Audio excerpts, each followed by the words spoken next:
The heavy glass table inside the crystal ballroom of the Grand Horizon Hotel in downtown Chicago rattled with a sharp, echoing snap that silenced 200 guests mid-toast.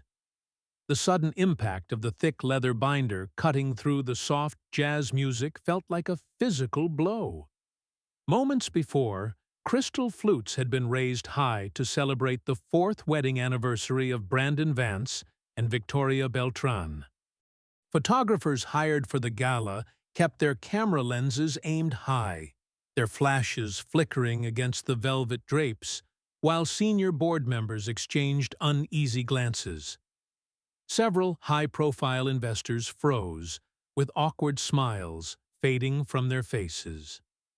Brandon remained standing beneath the warm glow of the stage spotlights, his arm extended toward Evelyn Hayes, who glided through the room between the banquet tables in a fitted crimson silk dress.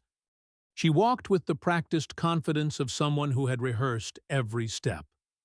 Victoria sat directly across from the binder on the pristine linen tablecloth. She did not reach out to touch the heavy documents, nor did a single tear leave her eyes. She merely stared at the gold fountain pen resting atop the first page, looking at it as if it belonged to an entirely different lifetime. Brandon cleared his throat into the microphone, his voice reverberating through the hall as he declared that their marriage was over.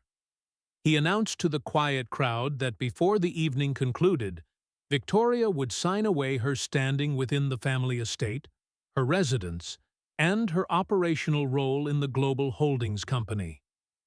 A soft ripple of murmurs filtered through the room as Evelyn stepped up onto the stage platform, accepting Brandon's hand without hesitation.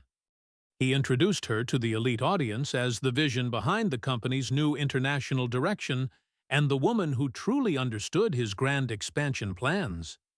Nobody in the room required a clearer translation of what was happening. Victoria raised her dark eyes to meet theirs, her silence holding more weight than any dramatic outburst ever could. A few feet away, Arthur Pendleton, attending under the discreet classification of legal counsel for the Beltran Family Trust, quietly folded his gala program and rested his hands over a leather briefcase beside his chair. Brandon paid no attention to the attorney. He was far too captivated by his own speech, describing his wife as a passive heiress who had never labored a single day for the wealth she inherited. Victoria slowly slid an ivory paper gift box across the tablecloth, placing it precisely in the center of the setting. She spoke with a calm, even tempo that visibly threw Evelyn off balance, telling Brandon that it was his anniversary present.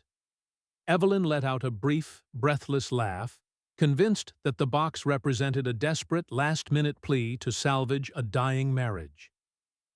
Brandon picked up the package, holding it up so the press photographers could capture the moment, asking with a smirk whether it held an expensive piece of jewelry purchased with company funds or a tearful letter begging for another chance. Some guests lowered their heads in discomfort at the public cruelty, yet no one dared to interrupt the spectacle. Victoria offered no verbal response. Instead of looking at her husband, she turned her head toward Arthur. The veteran attorney met her gaze with an even expression and rested his palm over the brass latch of his briefcase. Brandon tore open the delicate paper with impatient fingers, finding several certified legal copies bound tightly with a navy blue ribbon. His practiced smile remained intact until his eyes scanned the bold header at the top of the first page. Prenuptial Asset Protection and Corporate Governance Continuation Agreement. Brandon flipped through the pages like someone skimming through a routine, outdated contract that posed no real threat to his authority. He declared aloud that the gesture was absurd, reminding the room that the agreement had served only to appease Victoria's anxious parents before the wedding, and that 4 years of his direct management proved who truly controlled the Beltran empire. However, as his thumb reached a specific page marked by a metallic gold tab, his fingers abruptly stopped moving. Evelyn leaned over his shoulder to read the fine print, but Brandon slammed the leather binder shut before she could process the words. Victoria watched as every trace of color drained from her husband's face for a fleeting moment. A subtle shift, but more than enough to confirm that he had recognized the specific clause buried within the text. Brandon immediately motioned for the string quartet to resume playing and signaled the staff to serve the next course, attempting to regain his grip on the room. The music returned, but the initial celebratory energy had vanished entirely. Arthur refrained from opening his briefcase just yet, and Victoria offered no further explanation about her gift. 8 months before that cold confrontation in Chicago, neither of them could have envisioned that their marriage would end under the glare of press cameras. Back in February, rain drizzled softly against the tall windows of their estate in Lake Forest as Victoria woke up alone in the master suite. Brandon had sent a brief text message at 3 o'clock in the morning, stating that he was staying overnight at the downtown corporate penthouse because a strategic acquisition meeting had run late. It was not his first overnight absence, but it was the first time Victoria felt that the excuse had been typed without the slightest effort to sound convincing. For the first few years of their marriage, Brandon had shared every minor detail of his business trips, his professional anxieties, and even his small operational mistakes. Now, his communication consisted of brief sentences, his personal phone was constantly turned face down on side tables, and he routinely stepped out into the garden to answer low-toned phone calls. Victoria prepared coffee for two out of pure habit, later pouring the untouched second mug down the sink drain. On the kitchen wall screen, a morning business interview began playing. Brandon and Evelyn were appearing together on a regional financial segment to announce a major hotel development in Boston. The anchor praised their dynamic partnership, and Evelyn smiled before adding that certain strategic alliances had the power to transform not only corporate structures, but entire lives. Victoria turned off the display, staring at her dark reflection on the blank screen. She was not a stranger to corporate finance, even though almost everyone in Brandon's inner circle seemed to view her as an ornamental figurehead.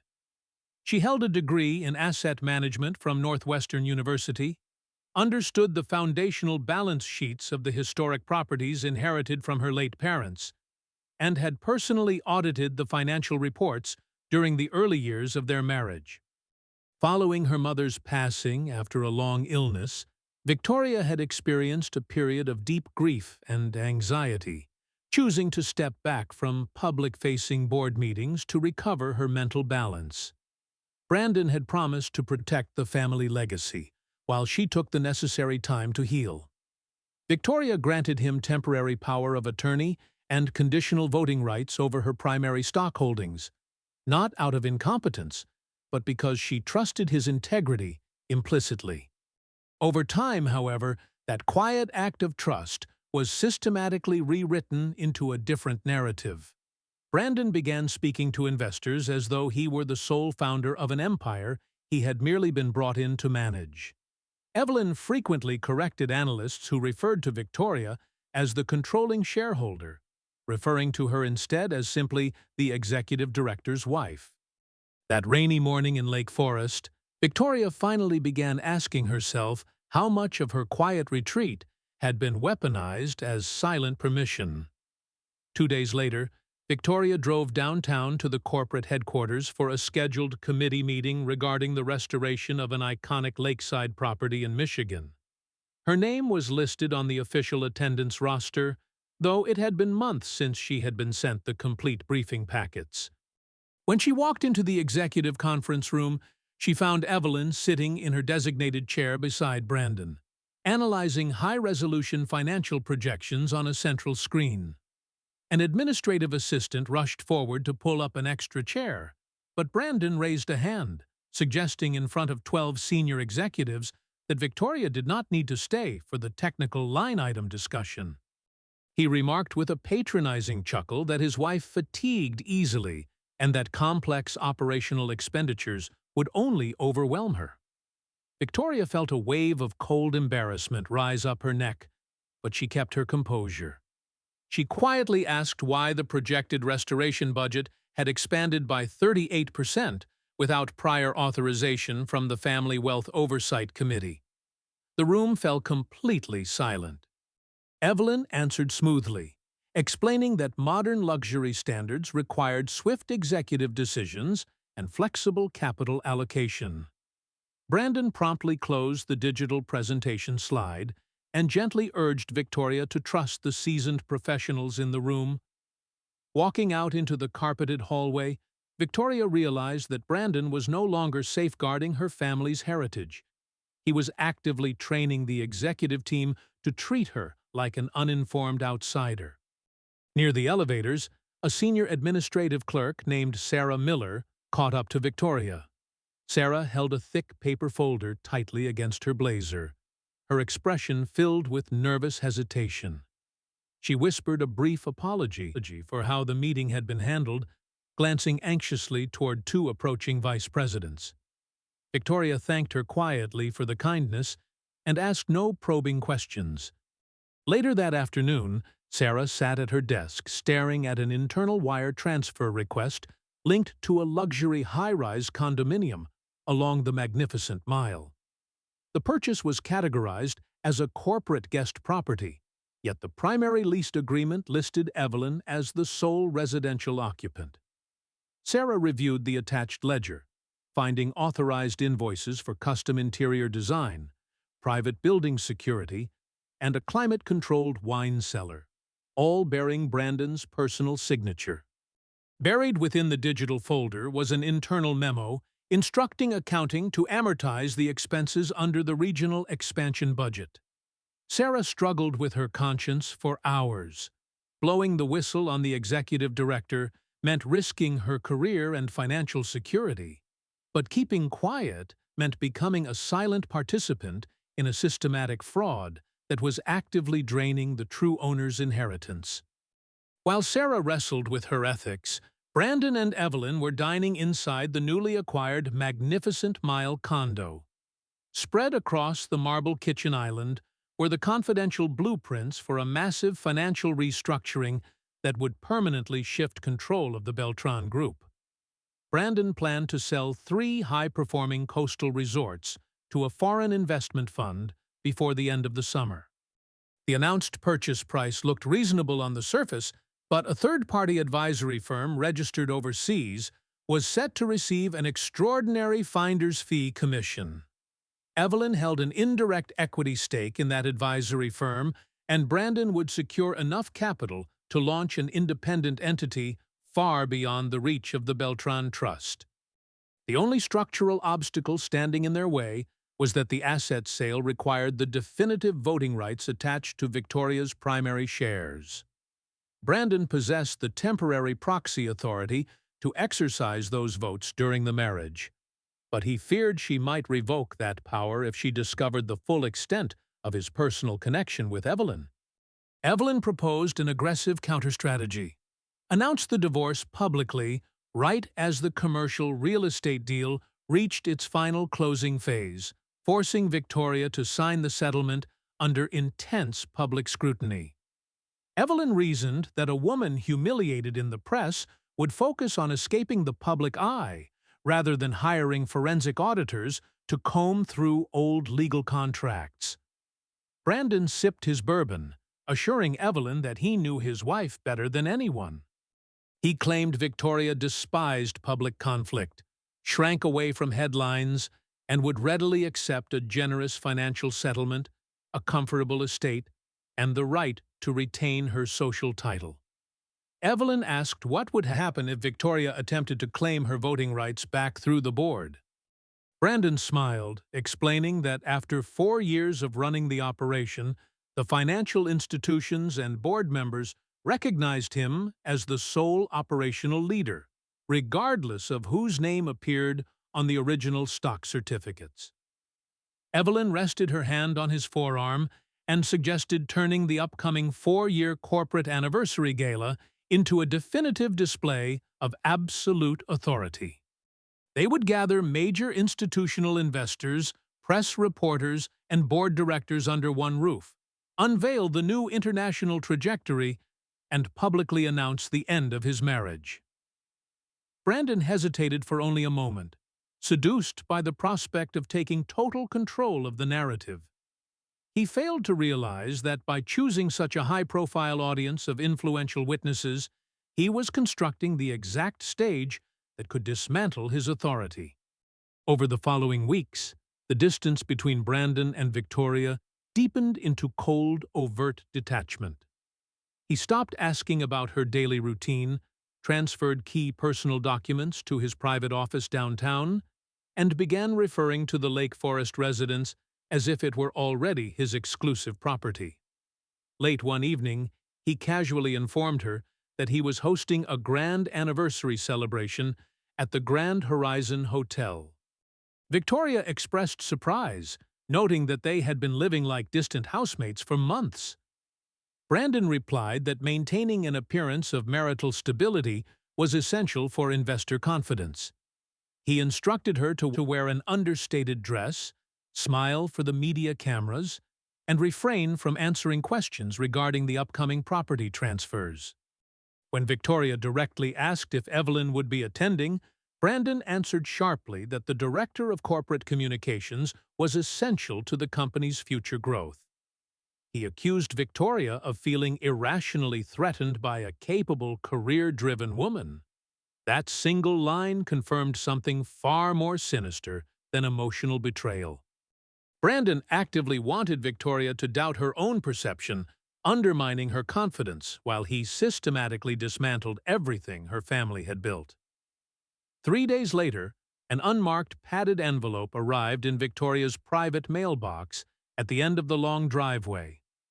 Inside was an anonymous flash drive containing digital copies of the magnificent Mile condo lease, approved executive payout orders, and the draft itinerary for the upcoming anniversary gala.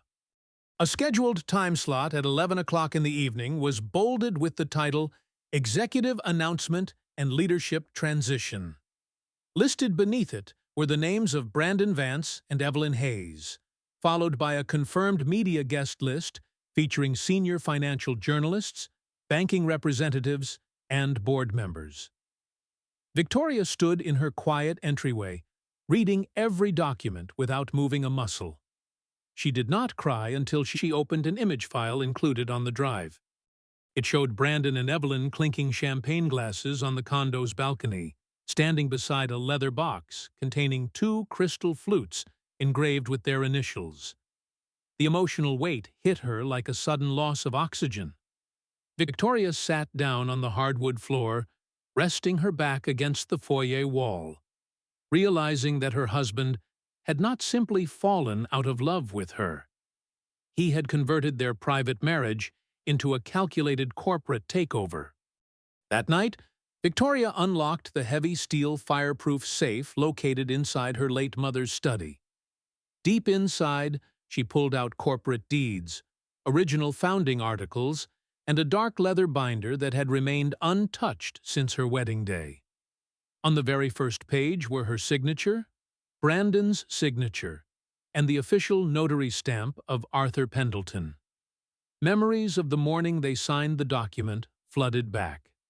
Brandon had been impatient to leave for the ceremony, joking lightheartedly that no piece of legal paper could ever come between their love. Victoria's father had insisted on walking through several protective clauses regarding the continuity of the Beltran estate, but Brandon had signed the pages without truly reading them. Victoria, deeply in love and eager to demonstrate absolute trust, had never given the document another thought. Now, she carefully read every single paragraph. The agreement clearly separated personal assets, protected inherited wealth, and granted Brandon temporary management authority only for the duration of a valid, functioning marriage. Near the back, Victoria discovered a specific clause highlighted in pencil by her late mother, addressing marital disloyalty, public reputational harm, and the immediate suspension of delegated corporate voting powers. The text explicitly stipulated that any spouse exercising proxy voting rights over family shares would automatically suffer a temporary suspension of those management rights if they publicly acknowledged an extramarital relationship before board members, business partners, or financial institutions. The clause required immediate confirmation by a notary public or the secretary of the board present during the disclosure. It was not designed as a moral punishment for private infidelity, but rather as a legal circuit breaker to prevent an external manager from using the family's public prestige to destroy the trust that granted them proxy authority in the first place. Victoria felt a mix of profound relief and deep regret. Her protection had existed from the very beginning, yet she had allowed Brandon to convince her that her role was merely decorative. She looked at the last page for the notary's signature. Arthur Pendleton. After confirming he was still practicing law in downtown Chicago, she scheduled an urgent morning meeting, strictly instructing his secretary that Brandon must receive no notification whatsoever. Arthur received Victoria the following morning in his classic wood-paneled office overlooking Michigan Avenue. He listened quietly to her account, examining the digital files and paper copies she brought. He then retrieved an authorized copy of the original notarized protocol from his vault, confirming that the prenuptial agreement remained fully binding and active. Brandon did not own the underlying shares, nor could he acquire them through divorce proceedings. His executive authority existed purely by delegation and could be revoked by Victoria at any moment. However, Arthur cautioned that revoking his powers prior to the gala would alert Brandon immediately, allowing him time to hide asset transfers or manipulate foreign accounts. The attorney explained that the clause was extremely specific. Private rumors or unverified photos were insufficient to trigger automatic suspension. Brandon had to explicitly claim Evelyn as his partner or acknowledge the relationship directly in front of the key stakeholders named in the agreement. Victoria understood the immense emotional burden. To protect her legacy, she would have to endure public humiliation until Brandon voluntarily uttered the words himself. Arthur asked if she had the strength to go through with it. Victoria replied that she had endured a lie for months and could survive a few more minutes of discomfort to put an end to it forever. During the final week leading up to the gala, Victoria acted completely compliant. She confirmed her attendance, approved the floral arrangements, and allowed Evelyn to finalize the seating charts. Brandon interpreted her quiet demeanor as total surrender. He instructed his personal attorneys to draft a one-sided divorce settlement containing a clause where Victoria would formally acknowledge her lack of involvement in the company's management. Brandon intended to use that signed document to cement his reputation with institutional lenders. Sarah Miller secretly sent a second package containing a copy of that draft settlement, along with an internal email where Evelyn demanded that the corporate communications department broadcast the gala's executive announcement across all internal channels. Victoria asked Arthur to attend the event as her personal guest, bringing certified copies of the original prenuptial agreement. She then purchased an elegant ivory gift box, wrapping paper, and a deep blue ribbon, carefully preparing the package at the exact desk where she had written her wedding vows 4 years prior. On the evening of the event, Brandon walked into the master dressing room while Victoria was putting on a pair of pearl earrings that had belonged to her mother. He wore a custom tuxedo and carried himself with an air of supreme confidence. For a second, the image of the man she had once adored overlapped with the cold strategist standing before her. Brandon placed a leather folder on the bed, telling her that he would need her signature on a few administrative forms right after dinner. He added condescendingly that if she conducted herself with poise throughout the evening, he would ensure she maintained a comfortable lifestyle. Victoria closed her jewelry box, reminding him softly that comfort had never been the reason she married him. Brandon avoided her eyes and noticed the wrapped ivory box sitting on an armchair. He asked if the gift was intended for him. Victoria answered that it held something that had belonged to him since their wedding day, though he had never bothered to understand its true value. Back at the Grand Horizon Hotel, the tension reached its breaking point as Brandon held the gift box while the quartet played in the background. After reading the gold-tabbed page inside the binder, Brandon attempted to brush off Victoria's inquiry about withdrawing his statements regarding the end of their marriage. Emboldened by his own arrogance, he stepped to the microphone, declaring to the entire room that no outdated piece of paper would alter reality. He asserted that he ran the company, that Evelyn was his partner, and that Victoria needed to accept that the Beltran name alone was no longer sufficient to govern the enterprise. Several board members placed their glasses down on the tables in stunned silence. Arthur finally unlatched his briefcase. Victoria looked at Brandon with quiet sadness, asking one final, precise question. Was he explicitly confirming to the board and investors present that he had been in an active relationship with Evelyn prior to filing for divorce? Brandon could have stepped back.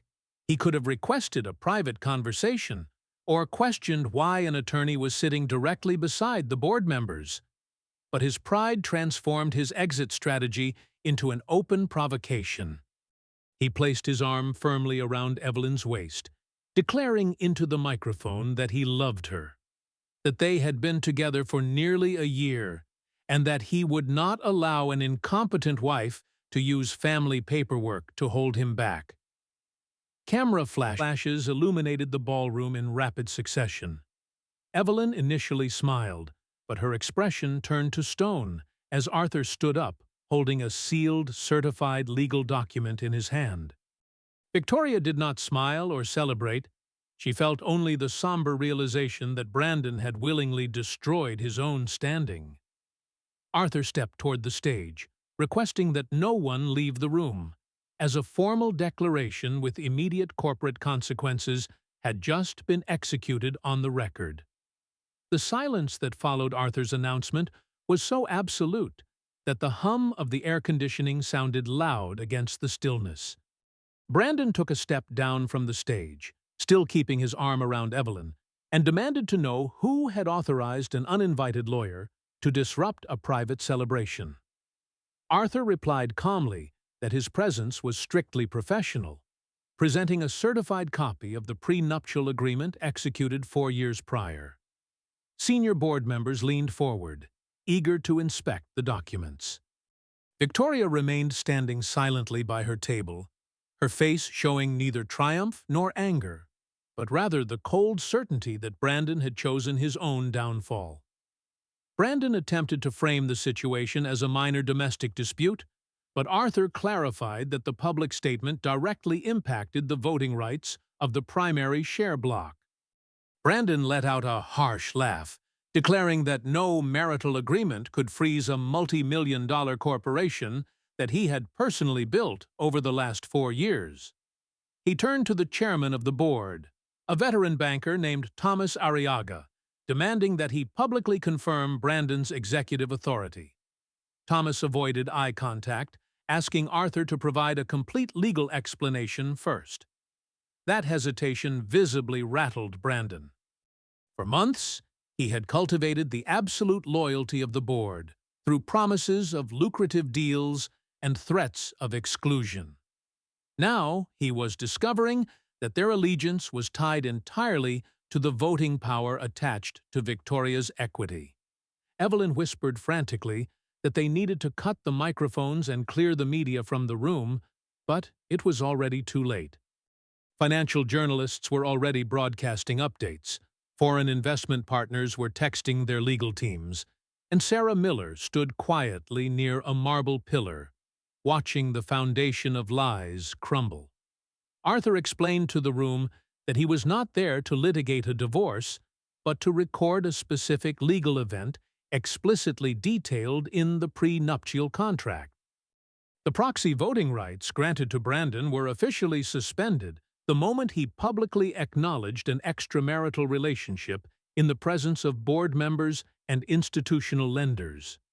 Brandon lunged forward to grab the documents, but two hotel security guards stepped in his path, acting on a subtle nod from Thomas. Outraged, Brandon shouted that he paid their salaries. Victoria spoke up for the first time since his confession, stating quietly that employees do not belong to the person who signs their paychecks, nor does a company belong to whoever shouts the loudest. Several guests lowered their heads, realizing how thoroughly they had mistaken aggressive management for true ownership. Evelyn pulled her arm away from Brandon, asking in a panicked tone if this meant the sale of the coastal resort properties was halted.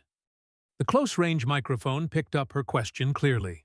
Thomas Arriaga turned toward her with a stern expression, demanding to know why a communications director had access to confidential details regarding an unapproved acquisition deal. Evelyn tried to backtrack, but Brandon interjected to defend her, inadvertently revealing far more than he intended. He blurted out that the transaction was vital and that he had already locked in binding deadlines with the overseas investment group. The room erupted into quiet commotion. No chief executive had the legal right to commit to final sale terms without a formal board vote. Victoria watched her husband dig his own professional grave with every word he uttered. Arthur requested that the venue's audio and video recordings of the gala be preserved as official attachments to the legal affidavit. The board secretary received the digital notification sent by Arthur and confirmed via his tablet that Brandon's administrative privileges had been automatically flagged and frozen in the corporate registry. From that exact second, no corporate decision requiring the Beltran share block could be executed under Brandon's signature. Brandon looked around the room, desperately searching for a way to exit without appearing utterly defeated. He abruptly called an end to the event and demanded a private conversation with Victoria, but she declined, reminding him that he had chosen this public venue specifically to strip away her defenses without witnesses. Brandon clenched his jaw, accusing her of setting a calculated trap.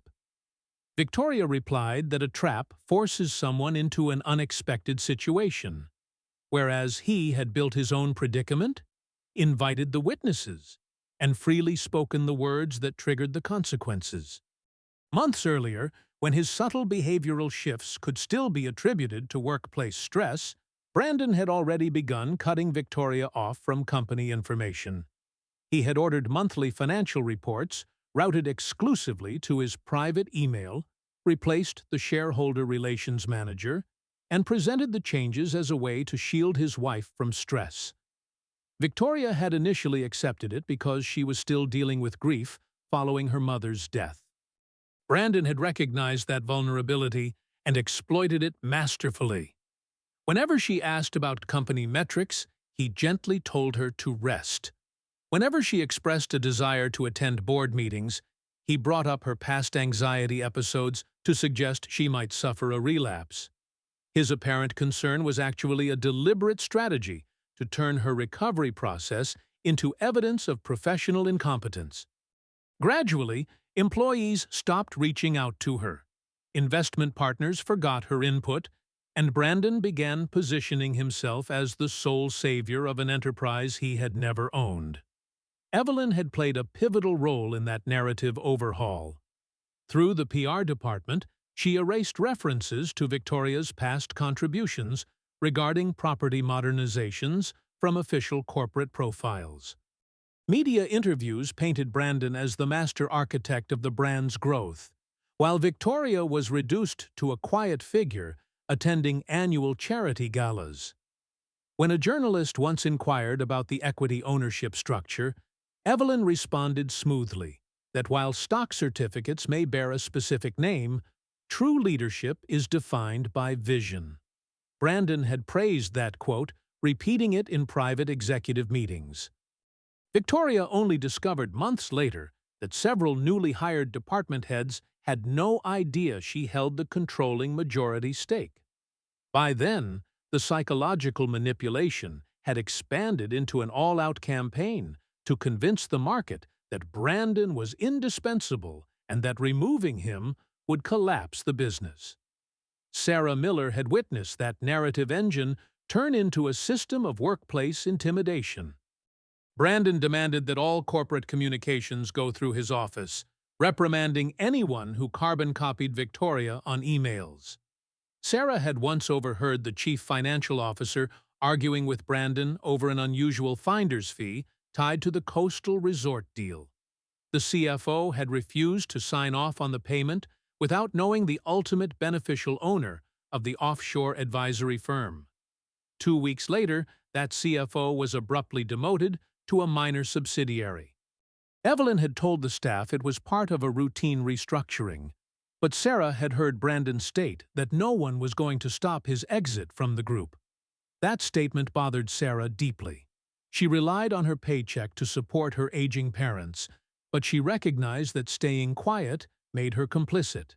She began quietly saving duplicates of emails, payment authorizations, and executive schedules. The first package she mailed to Victoria did not bear a return name because Sarah was not yet certain if Victoria had the strength to protect her. She had seen too many wealthy leaders make grand promises only to back down at the first sign of conflict. However, Victoria did not use the leaked information to spark a sloppy public scandal or seek impulsive revenge. Instead, she methodically verified every document, cross-referenced public records, and sought legal counsel without exposing her source. Sarah realized her identity was safe when no internal witch hunts occurred. From then on, she provided more detailed records, including shared travel itineraries, off-the-books meetings with the foreign buyers, and draft press releases where Brandon planned to frame the divorce as a necessary step to protect the firm from his wife's emotional instability. Reading those draft releases had been the moment Victoria realized the full extent of his cruelty. He intended to publicly weaponize her period of mourning against her. There was one night when Victoria came close to confronting him directly. Brandon had returned home late, leaving his phone on the kitchen counter while he took a shower. A notification lit up the screen. A message from Evelyn thanking him for finally selecting a firm date for their new life to begin. Victoria had felt her entire body go cold. She could have taken photos of the text or confronted him the moment he stepped out. But she remembered Arthur's legal advice. If Brandon realized she knew his strategy, he would conceal his personal relationship, cancel the public announcement, and potentially execute the property transfers before her proxy power could be legally revoked. Victoria placed the phone back down in its exact position. When Brandon emerged, she simply asked if he felt fulfilled by the life they had built together. He casually replied that happiness was a luxury for people who didn't carry the weight of running a corporation. Victoria wept silently that night, not over losing him, but over accepting how deeply she had loved a man who did not exist. Brandon, meanwhile, misread his wife's quiet demeanor as passive ignorance. Inside the magnificent Mile condo, Brandon had assured Evelyn that Victoria would sign the divorce papers without resistance because she had always relied on others to make major decisions for her. Evelyn had asked why they didn't simply file for a quiet divorce after finalizing the resort sales. Brandon confessed that he wanted more than financial independence. He wanted to destroy Victoria's standing with the board permanently. If he framed her as emotionally fragile and incompetent, any future attempt by her to reclaim her voting rights would be dismissed as bitter retaliation. He planned to claim that he had single-handedly carried the business while she hid away, using the signed settlement as proof of her agreement. Evelyn realized that his motivation went beyond money or romance. Brandon felt a deep need to prove that the Beltran family could be outmaneuvered by the man they had brought in. Evelyn's own ambitions stemmed from a different background. She had grown up watching her mother work long hours as a head housekeeper in luxury hotels where the owners never bothered to learn the staff's names. She vowed never to be invisible, viewing every career step as a battle for status. While her talent was genuine, so was her contempt for anyone who had inherited opportunity. Upon meeting Victoria, Evelyn misread her quiet nature as weakness and her grief as unworthiness. Brandon fed that perception, describing his wife as a spoiled heiress incapable of handling real responsibility. Evelyn eventually convinced herself that taking Victoria's place was a form of meritocratic justice. She never stopped to consider why a man who claimed to admire strong women needed to diminish his own wife to feel powerful. Nor did she see that Brandon had no intention of sharing true authority with her either. In the week prior to the gala, Victoria quietly visited several of the company's regional properties. She offered no grand explanations, choosing instead to talk directly with front desk clerks, kitchen supervisors, maintenance leads, and retired managers who had worked alongside her parents. She uncovered budget cuts, key suppliers replaced by firms connected to Brandon, and high-end rebranding plans that stripped away the unique identity of the historic properties. Yet she also discovered something unexpected. Many long-term employees remembered her operational decisions from years past and still viewed her as the true steward of the company. A head housekeeper showed her a letter Victoria had written during the pandemic, when she personally used her dividend distribution to guarantee employee health care and wages. Brandon had publicly claimed credit for that decision at the time. That interaction restored Victoria's confidence. She realized that her past silence had not erased the good work she had done, even if she had allowed someone else to take the credit. She was no longer trying to repair a broken marriage. She was stepping up to reclaim a responsibility she had temporarily laid down. Arthur reminded her that triggering the prenuptial clause was only the first step. It would freeze Brandon's management powers, but to retain long-term control, Victoria would need to present a clear operational plan to the board and execute tough decisions. She accepted the challenge without hesitation. For several nights, she studied financial ledgers, vendor contracts, and meeting minutes. She discovered that Brandon had created a web of conditional corporate liabilities that could trigger severe financial penalties if abruptly canceled. She also found evidence that the foreign buyers were pushing to finalize the resort acquisition before a scheduled autumn audit, suggesting they were attempting to acquire the assets below market value while hiding discrepancies in the accounting books. Victoria asked Arthur to keep that suspicion quiet until after the gala. Her first priority was suspending Brandon's authority, after which she would launch a forensic audit. On the night of the event, Sarah arrived 2 hours early, observing that Evelyn had placed her own name card beside Brandon's at the head table. She also saw an AV technician setting up a display screen to broadcast the divorce announcement and corporate rebrand. Inside a discarded folder, Sarah found Brandon's prepared speech, which accused Victoria of obstructing growth and claimed the marriage was ending due to her lack of support. Sarah photographed every page and sent the images to Victoria from a burner phone before returning to her post. When Victoria entered the hotel ballroom holding the ivory gift box, her eyes met Sarah's across the room. No words were exchanged, but a silent understanding passed between them. Two women who had decided to stop letting fear dictate their choices. Now, amidst the halted gala, Brandon glared at Sarah, suddenly realizing that an insider had been feeding information to his wife. He strode toward the assistant, demanding to inspect her phone. Sarah backed away, but Victoria stepped directly between them, stating firmly that no employee was required to surrender a personal device without a formal corporate order. Brandon angrily accused her of playing corporate president when she didn't know the first thing about daily operations. Victoria responded by rattling off precise occupancy metrics, actual renovation costs for the three target resorts, and the exact percentage of the hidden finder's fee linked to the advisory firm. Every figure she cited hung heavily in the air. Brandon stood speechless. He had never imagined she was tracking the details.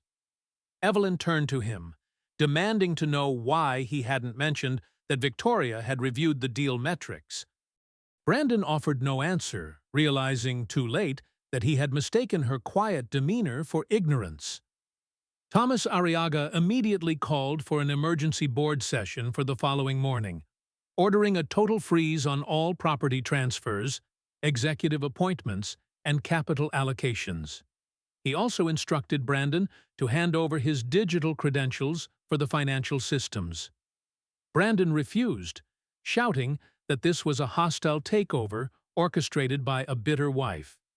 Victoria kept her voice steady, stating that she fully supported an independent forensic audit of all transactions, including those made while she was away from active management. She was not asking for special treatment, but for complete transparency. The contrast between them was stark. Brandon demanded absolute compliance, while Victoria welcomed an objective review. Evelyn began quietly backing away from the main stage, but several financial reporters immediately cornered her, asking about the foreign advisory firm and her future role in the company. The narrative carefully crafted to crown her as the new executive leader had disintegrated into a public inquiry regarding her involvement in a questionable transaction. Before leaving the hotel, Brandon approached Victoria away from the media cameras, whispering spitefully that he could still ruin her reputation. He brought up her past therapy sessions, her months of isolation, and the times he had signed documents on her behalf, claiming he could easily convince the board that she was mentally unfit to lead. Victoria felt a brief flash of her old anxiety, but she stood her ground. She told him that knowing her past struggles gave him no right to use them as leverage, and that every single signature would be thoroughly audited. Brandon tried to soften his tone, suggesting they could still work out a private compromise. Victoria looked at her wedding ring, realizing this was the very first time he was addressing her as an equal, simply because he had lost the power to dictate terms. She slid the ring off her finger, placed it in her coat pocket, and told him that tomorrow they would not be discussing their marriage, but the future of a business he had treated like personal plunder. Victoria exited the hotel flanked by Arthur and Sarah. In the quiet lobby, she leaned against a marble column to catch her breath, her body reminding her that taking a stand did not automatically eliminate emotional pain. Sarah started to apologize for not speaking up months earlier, but Victoria stopped her, acknowledging that surviving within a culture of fear takes time. Arthur warned them that the proxy suspension was merely the opening move. Brandon still had allies on the board and could attempt to shred documents before the morning meeting. At that moment, Sarah remembered an encrypted cloud folder that Evelyn checked every Friday, mentioning a recurring vendor name found on several internal invoices: Blue Horizon Consulting. Victoria recognized the name immediately. It was the offshore advisory entity set to receive the resort finder's fee, though it had never been listed as an approved vendor. The true conflict was now fully out in the open. The next morning, the corporate headquarters was surrounded by press vans and quiet employees hovering in the hallways. Victoria arrived early, dressed in a sharp dark suit and carrying an organized leather portfolio. Walking past the lobby, she noticed staff members watching her with a mix of curiosity and cautious hope. Many had already seen the news clips of Brandon admitting to his affair and losing his proxy voting rights. Victoria felt the weight of their expectations, knowing she had to prove she was returning to protect the enterprise, not just to settle a personal score. The emergency session convened in the main boardroom. Thomas Arriaga requested that all attendees place their mobile devices in a secure box to prevent leaks. Brandon arrived 10 minutes late with two corporate attorneys, taking a seat across from Victoria without offering a greeting. Evelyn was barred from attending, though she remained in her office sending frequent text messages to select board members. The secretary read the formal notice of proxy suspension, confirming that Brandon could no longer vote the Beltran share block, pending a legal review of the prenuptial agreement. While his administrative title remained temporarily active, his authority to execute major transactions was frozen. Brandon vehemently protested, claiming the company stood to lose millions if the resort deal was delayed. Victoria calmly asked him to explain why Blue Horizon Consulting was set to collect an 8% finder's fee on the transaction. For the first time, Brandon's angry facade faltered, replaced by visible caution. He claimed Blue Horizon was a specialized firm expert in locating international buyers, and that the fee was standard market rate. Victoria pressed further, asking for the names of the firm's equity owners, its physical office locations, and its track record in luxury hospitality. No one at the table had an answer. The interim finance director pulled up the entity's documentation, confirming it had been incorporated just 11 months prior, listed no permanent staff, and shared a virtual address in Delaware with hundreds of shell companies. Thomas ordered the ownership tree displayed on the screen. Behind layers of corporate entities lay an offshore holding company registered in Panama. Brandon accused Victoria of turning a routine business deal into a circus. She countered that the circus was over and that it was time to look at the actual numbers. She then requested an immediate forensic review of the encrypted cloud folder Sarah had identified. Sarah was called into the room to provide her statement. She explained that she had observed Evelyn accessing the Atlantic expansion folder every week, noting that it contained files unrelated to public relations, including draft contracts and offshore wire instructions. Brandon tried to dismiss her testimony, calling her a low-level clerk who didn't understand complex global finance, but Victoria instructed him not to interrupt. Sarah handed over a drive containing backed-up system logs, confirming she had not altered any files. When the IT specialist opened the folder, they uncovered email exchanges between Evelyn and an offshore manager discussing equity allocation for an entity labeled VC Holdings following the deal's completion. Brandon's legal team argued the files were unverified and should be thrown out, but Arthur clarified that the board was conducting an internal governance review, not a criminal trial.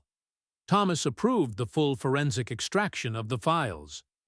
Brandon abruptly stood up, asserting he would not allow them to pry into his private communications. Victoria reminded him that the emails were sent from corporate accounts and involved company assets. A deeper review of the property valuations revealed that the 3 resorts in Florida, South Carolina, and California had been deliberately undervalued.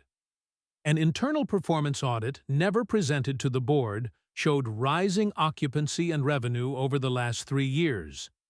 However, the prospectus sent to the foreign buyers depicted declining performance and exaggerated necessary capital repairs, creating a false narrative to justify a low sale price.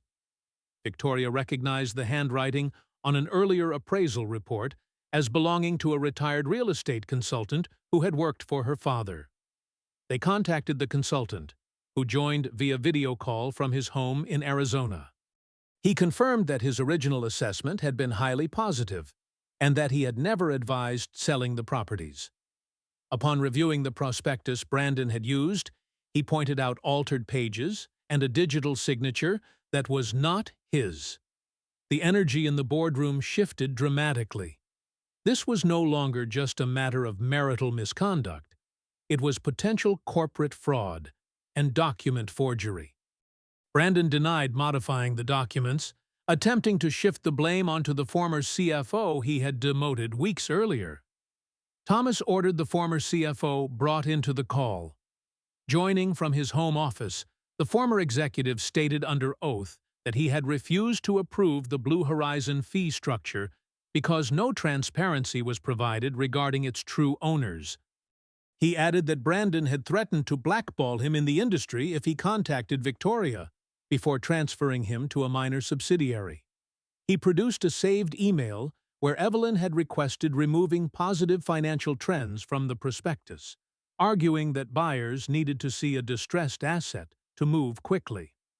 While the board processed this revelation, Evelyn tried contacting Brandon repeatedly.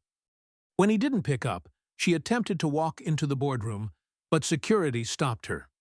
Victoria agreed to meet with her briefly in an adjacent office, accompanied by Arthur. Evelyn's composure was completely gone. She claimed Brandon had deceived her, promising that all transactions were fully legal and that Blue Horizon was simply a mechanism to compensate her for her work. Victoria presented the email where Evelyn had explicitly instructed the alteration of the financial reports. Evelyn went silent, realizing her victim narrative was unviable. Victoria asked her when the affair had actually begun. Evelyn admitted it started during a business trip to Miami nearly a year ago, where Brandon had assured her his marriage was effectively over and that Victoria retained her name purely for public appearances. Evelyn revealed that Brandon had frequently mocked an old clause in the prenuptial agreement, claiming it would only matter if he was foolish enough to confess in front of the board before consolidating complete ownership. Victoria felt a chill run down her spine. Brandon had not forgotten the prenuptial clause, as he had pretended at the gala. He knew about it all along and had constructed his entire timeline to bypass it. His public confession at the gala was not an accident, but the result of sheer arrogance. He genuinely believed he had secured enough board support to make the contract irrelevant. Evelyn added that Brandon had spent months trying to manipulate Victoria into signing a comprehensive power of attorney hidden within the divorce paperwork. The draft presented at the gala was structured to grant him voting proxy for 5 years post-divorce under the guise of operational continuity. Arthur reviewed the draft and confirmed the sneaky wording buried in the appendix. Victoria recalled how Brandon had pushed the gold pen into her hand at the gala, demanding an immediate signature in front of the crowd. His entire plan hinged on humiliating her publicly, hoping the stress would make her sign without reading the fine print. Evelyn offered to turn over all her personal text messages and voice notes in exchange for legal leniency. Arthur stated that any cooperation would need to be formally processed through proper legal channels. In one saved voice note played for the board, Brandon's voice could be heard calmly explaining how they would use Victoria's past mental health records to declare her incompetent if she ever tried to revoke his management authority post-divorce. Hearing his calm, calculating voice brought tears to Victoria's eyes, but it also dissolved any remaining trace of affection she held for him. The board voted unanimously to strip Brandon of all executive duties effective immediately, pending a full forensic investigation. Thomas Arriaga proposed stepping in as interim executive manager, but Victoria spoke up, presenting a clear restructuring framework she had spent the previous nights refining. She proposed taking over as active board chair, appointing an independent auditing firm, and establishing a special oversight committee to review all vendor contracts. The board members, recognizing that Victoria possessed both the legal equity and a thorough command of the company's operational reality, voted to approve her governance plan. When security escorted Brandon from the building, he turned to Victoria near the lobby glass doors, muttering that the company would fail without him. Victoria replied calmly that managing an enterprise required integrity, not just ambition, and that his tenure was officially over. Walking out to his car without his executive badge, Brandon was met by a swarm of news reporters seeking comments on the fraud allegations. Over the next 3 months, the forensic audit uncovered a network of unauthorized transactions, leading to the cancellation of the resort sales and the recovery of diverted corporate funds. The offshore advisory accounts linked to Blue Horizon were frozen by federal authorities. Evelyn faced civil litigation and professional disqualification, while Brandon found himself entangled in regulatory investigations and civil lawsuits that eroded his personal savings. Victoria moved out of the Lake Forest estate, selling the property and purchasing a modest townhouse closer to the city center. She threw herself into restructuring the Beltran enterprise, focusing on employee retention, sustainable property modernization, and transparent governance. She established a robust compliance channel managed by Sarah Miller, ensuring that entry-level employees could report ethical concerns directly to the board without fear of retaliation. A year after the fateful gala at the Grand Horizon Hotel, Victoria stood at the podium in the hotel's grand ballroom, addressing hundreds of shareholders, property managers, and industry leaders. The event was not a glamorous celebration of personal wealth, but an annual corporate accountability meeting. She presented the year's financial results. Occupancy rates across all properties were up. Employee turnover had dropped to record lows, and the company's debt had been significantly restructured. She looked out at the audience, spotting Sarah sitting proudly with the executive operations team and Arthur sitting near the front, offering a warm nod of approval. Victoria concluded her address by sharing a reflection on leadership, emphasizing that true authority is not derived from titles, proxy votes, or legal maneuverings, but from a steadfast commitment to truth, stewardship, and mutual respect. Life often presents us with moments where the structures we trusted suddenly crumble, forcing us to stand face to face with painful truths we long preferred to ignore. True strength does not mean a life free of vulnerability, grief, or fear. Rather, it is the quiet resolve to reclaim our identity when others attempt to rewrite our story for their own gain. Wealth, corporate titles, and public status are merely temporary arrangements, easily acquired and easily lost. What endures is the integrity with which we govern our lives and the respect with which we treat those who walk alongside us. When we grant unconditional trust to individuals who measure value solely through control and leverage, we risk surrendering our own voice. Yet, no betrayal, no matter how deeply calculated, can permanently erase our inherent worth or our capacity to rebuild. Boundaries are not built out of malice or bitterness. They are necessary safeguards for our values, our peace, and the legacies entrusted to our care. Standing up for oneself rarely requires grand theatrical displays or vengeful actions. More often, it manifests as a quiet, unwavering refusal to participate in a lie. When we choose a transparency over comfort and truth over convenience, we reclaim control over our destiny. In the end, the truest form of success is not found in defeating an opponent, but in stepping fully into our own strength, guided by self-respect, accountability, and an unshakable commitment to living authentically.